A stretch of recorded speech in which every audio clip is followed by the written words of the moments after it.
Госдеп передаст Турции 40 истребителей F-16. Автобус с украинцами попал в ДТП в Польше. Ну а группу Би-2 вытворяют из Таиланда. Почему?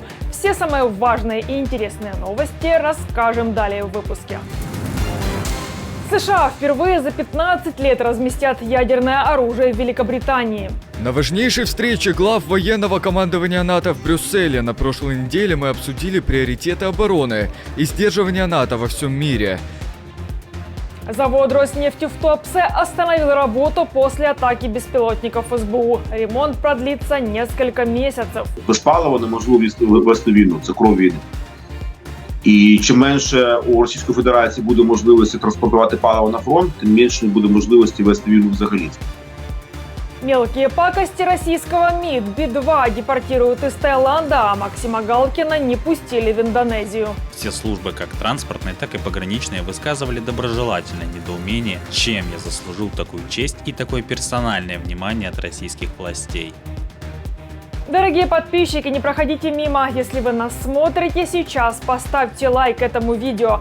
Ваша активность говорит YouTube о том, что мы вам интересны. И это очень поможет продвижению наших видео. Итак, вперед к новостям.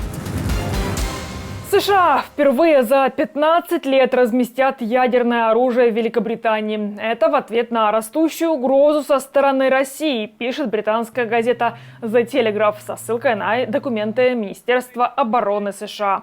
На авиабазе в Саффолке разместят средства баллистической защиты, а также построят общежитие для американских военных.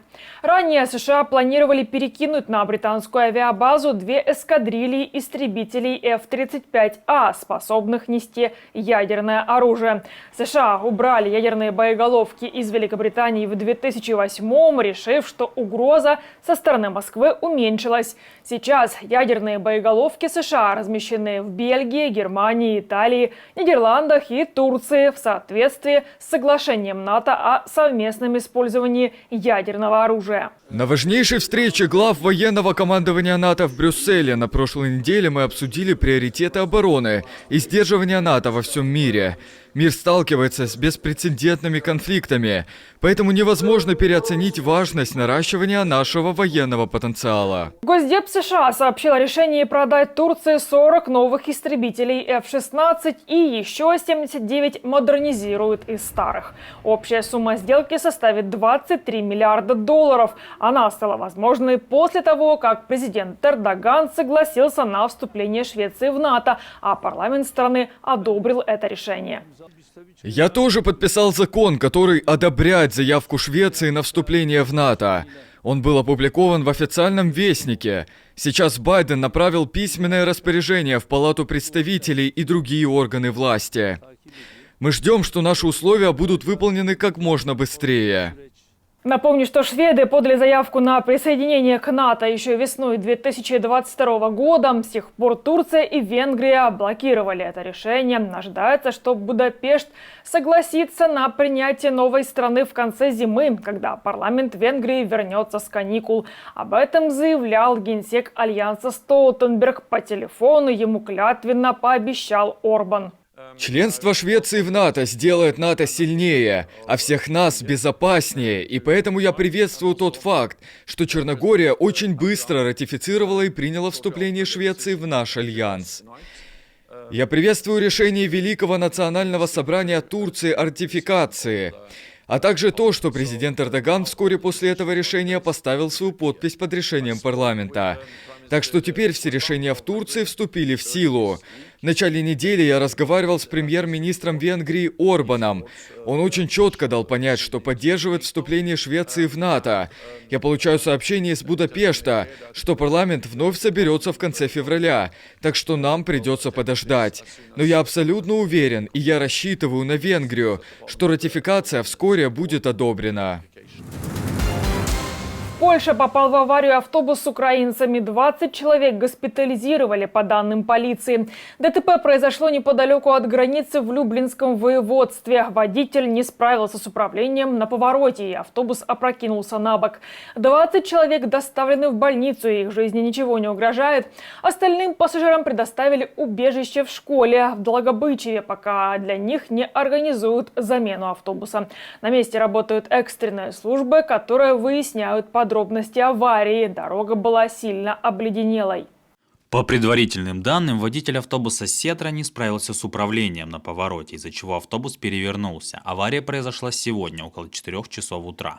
На районной дороге в Голембе в автомобиле находились 59 пассажиров и 2 водителя. Все они граждане Украины. 20 человек доставлены в больницы. Остальным пассажирам предоставили приют в общем зале. Водители были трезвы. Подробные обстоятельства происшествия устанавливаются. Завод Роснефти в Туапсе остановил работу после атаки беспилотников СБУ. По словам источников Рейтер, завод приостановил как переработку нефти, так и выпуск нефтепродуктов. Быстро возобновить производство не получится. Ремонт продлится до конца февраля или даже марта.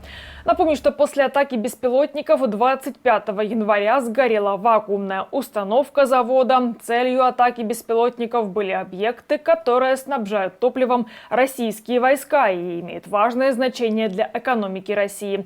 Туапсинский НПЗ входит в десятку крупнейших в стране и ежегодно перерабатывает до 9 мільйонів тонн сир'я. Попри те, що він переробляє паливо і може на перший погляд зовсім жодним чином він не пов'язаний з виробництвом боєприпасів, але це військовий, це суто військовий об'єкт. Оскільки що таке паливо? Паливо – це танки, паливо – це автотехніка, паливо – це ракети, паливо – це літаки. Чим більше таких об'єктів буде знищено, тим буде краще. Це один найбільш важливий аспект. Тобто без палива неможливо вести війну, це кров війни. І чим менше у Російської Федерації буде можливості транспортувати паливо на фронт, тим менше буде можливості вести війну взагалі. Це перше. Друге, паливо, транспортування енергоносіїв – це стаття бюджету для Російської Федерації, цей бюджет йде на війну. А зараз, якщо ця нафта буде концентруватися в нафтосховищах, а зараз мы знаем, что проблемы с продажей цієї нафты. Йеменские хуситы уничтожили танкер с российской нефтью. По данным американских источников, они атаковали баллистической ракетой нефтяной танкер «Марлин Луанда» в Аденском заливе Маршалловых островов. Из Греции судно перевозило российские нефтепродукты для производства бензина и пластмасс. Этот груз был приобретен по цене дешевле потолка, установленного западными странами почти год назад. Bloomberg называет эту атаку самым масштабным нападением йеменских хуситов на нефтеналивное судно. Великобритания предупредила другие суда, чтобы они следовали с осторожностью и сообщали о любой подозрительной деятельности. Компания Trafigura подтвердила, что судно пострадало и военные корабли направились к нему для оказания помощи. Военный представитель хуситов Яхя Саре заявил, что группировка применила несколько военно-морских ракет, а попадание в танкер было прямое. Хуситы, действующие в союзе с Ираном и при его поддержке, утверждают, что пытаются помочь Хамас в Газе. Вначале они заявляли, что нападают только на суда, имеющие какую-то связь с Израилем. Хотя такая связь прослеживалась далеко не всегда. Следственный комитет России опубликовал видео, на котором, по их утверждению, зафиксирована посадка украинских военнопленных в самолет Ил-76. Видео, которое длится чуть более минуты, состоит из 2 частей. В ролике, впрочем, нет никаких данных, которые позволяют установить, когда именно он был снят. В самом СК загадочно не сообщили никаких подробностей по этому видео. Также Россия передала Украине список из 65 пленных, которых должны были обменять 24 января. Но родственники не опознали их тела по российским видео. Представители вооруженных сил Украины и СБУ сообщили, что провели встречу с родными и близкими украинских военнопленных. Собственно, задача обеспечить безопасность военнопленных лежит полностью на той стороне, у которой эти военнопленные, то есть на российской стороне. Россия была обязана предоставить информацию о том, что она перевозит военнопленных, собственно, в такое-то время и на таком борту. Не сделав этого, она нарушила международное гуманитарное право, собственно, по поводу чего в Украине заведено уголовное дело. Потому что, собственно, именно ответственность России в том, чтобы обеспечить безопасную перевозку. Если Россия никаким образом не уведомила украинскую сторону, то у украинской стороны не было возможности узнать, что там перевозят в данный момент не снаряды, а украинских военнопленных, то есть военнопленных украинцев. И в этом смысле, конечно, ситуация простая, то есть полностью вина за произошедшее лежит на российской стороне, если российская сторона не докажет обратного. То есть она обязана доказать, что украинской стороне были переданы все необходимые данные. Если это действительно было так, для российской стороны это не составит труда. Ведь буквально все разговоры, сообщения, письма, они фиксируются, причем обеими сторонами. Цепкие объятия Родины дотянулись и до российских антивоенных артистов на другом конце земного шара. Группу Би-2 депортируют из Таиланда, заявил генконсул России на Пхукете. Музыканты резко высказывались против развязанной Путиным войны в Украине. Ну а Максима Галкина не пустили в Индонезию по просьбе российских же властей. Причина была названа почти сразу и несколько раз повторена разными сотрудниками пограничной службы. Письмо от правительства РФ с просьбой не впускать меня на Бали. Письмо мне было показано, но, конечно же, в копии мне вежливо отказали. Все службы, как транспортные, так и пограничные, высказывали доброжелательное недоумение, чем я заслужил такую честь и такое персональное внимание от российских властей. За последнюю неделю стало известно о нескольких случаях, когда у российских артистов, выступающих против войны, возникли проблемы в странах, сохраняющих тесные дипломатические отношения с Россией. Это уже объяснила пресс-алкаша МИД Захарова. Будьте уверены, российские дипломаты оперативно и полноформатно доводят до страны пребывания позицию своей страны, всего народа, по теме СВО и всем связанным с ней вопросам. Ничего удивительного, никому не нужны проблемы, которые могут возникнуть с людьми, спонсирующими терроризм. На этом ставлю точку. Благодарю, что были с нами. Если вы хотите получать информацию более оперативно, приглашаю присоединиться к нашей многомиллионной аудитории в Телеграме или Иксе. Поблагодарить нас за работу можете с помощью кнопки «Спасибо» под этим видео или же по ссылке в описании.